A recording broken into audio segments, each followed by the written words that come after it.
Hello friends, அனைவருக்கும் வணக்கம். இன்றைக்கி வந்து பார்த்திங்கன்னா தீபாவளி ஸ்பெஷலாக முட்டை இல்லாமல் அச்சு முறுக்கு எப்படி செய்யுதுன்னு பார்க்க போகிறோம். ரொம்ப கிறிஸ்பியாக இருக்கும் பாருங்கள். இப்போ எப்படி பண்ணுறதுன்னு பார்க்கலாம். ஒரு பவுலில் 1 கப்பு அரிசி மாவு எடுத்துக்கோங்க. இது வீட்டில் அரைச்சது தான். நீங்கள் கடையில் கூட பேக்கெட் மாவு கூட யூஸ் பண்ணிக்கலாம். 1/2 கப்பு வந்து மைதா மாவு சேர்த்துக்கிறேன்.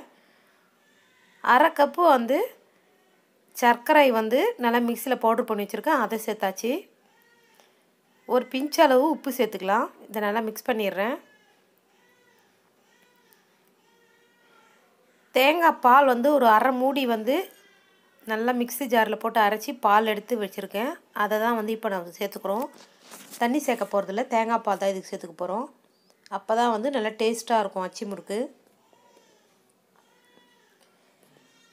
நம்ம மெஷர்மெண்ட் கப்பு தான் யூஸ் பண்ணணும்னு இல்லை. நீங்கள் எந்த கப்பில் வளர்க்குறீங்களோ அதே கப் அளவு வந்து 1 கப்பு அரிசி மாவு, 1/2 கப்பு மைதா மாவு, 1/2 கப்பு வந்து சர்க்கரை பவுட்ரு பண்ணது சேர்த்துக்கோங்க. நல்லா இந்த மாதிரி வந்து மிக்ஸ் பண்ணிக்கோங்க. ரொம்ப கட்டியாகவும் விடக்கூடாது, ரொம்ப திக்காகவும் இருக்கக்கூடாது. இந்த பதத்தில் இருக்கணும் மாவு. இப்போ வந்து பார்த்திங்கன்னா எண்ணெய் கடாய் காய வச்சுட்டேன். நம்ம அச்சை வந்து அதிலேயே வந்து எண்ணெய் கடாயில் தான் போட்டு வச்சுக்கணும் அச்சு முறுக்குக்கு. இப்போ மாவும் தயாராகிடுச்சு. இப்போ மாவில் முக்கி ஒரு 10 செகண்ட் அப்படியே வச்சுருங்க. அதுக்கப்புறம் எடுத்துட்டு அப்படியே வந்து எண்ணெய் கடாயில் விட்டுருங்க. இது ஷேக்கே பண்ண தேவையில்ல, கொஞ்சம் லைட்டாக ஷேக் பண்ணால் போதும். ஈஸியாக அப்படியே கழண்டி வந்துடும். நான் ஏற்கனவே இப்போ ஒன்று பார்த்திங்கன்னா இரும்பில் வச்சுருந்தேன், அது சரியாகவே வராது. இப்போ வந்து இது புதுசாக வந்திருக்கு, அதனால் சரி வாங்கி வந்து ட்ரை பண்ணால் ரொம்ப சூப்பராக வருது பாருங்கள். அழகாக வந்து அந்த எண்ணெய் கடாயில் வந்து விழுந்துடுது அச்சு.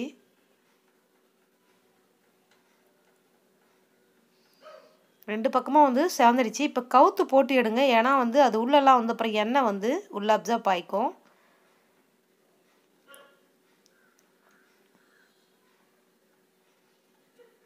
லைட்டாக ஷேக் பண்ணால் போதும், அப்படியே அழகாக வந்துடுது பாருங்கள். நல்லா கோல்டன் ப்ரௌனாக ஆகணுன்னே எடுத்துடலாம்.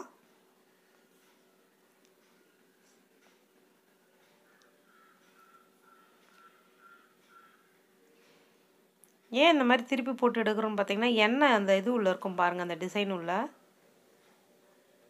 அதனால தான் வந்து இந்த மாதிரி எடுக்கணும்.